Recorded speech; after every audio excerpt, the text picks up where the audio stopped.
Kita kirim Pak Tikno untuk ini. Masih kita anggap anak-anak kau. Apa banca-banca kau cak? Ambil marcun tadi, marcunnya tadi mana?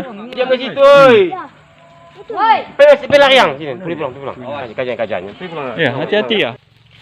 Sederalun, personil Balai Konservasi Sumber Daya Alam Resort Aceh Singkil bersama tim terkait lainnya melepas beruang di hutan Rawa Singkil, kawasan Kecamatan Kuala Baru. Sebelumnya, beruang yang masih berusia anak-anak ini ditangkap warga di kawasan perumahan BRR, Desa Kuala Baru Sungai, Kecamatan Kuala Baru, Kabupaten Aceh Singkil pada Selasa dini hari. Warga menangkapnya lantaran anak beruang bersama dua induknya masuk ke pemukiman penduduk mencuri kelapa yang ditanam dekat rumah warga. Warga yang merasa resah memutuskan melakukan penjagaan sambil memasang perangkap. Hingga akhirnya seekor anak beruang tertangkap. Setelah tertangkap, anak beruang itu diserahkan ke BKSDA untuk dilepas jauh ke dalam hutan.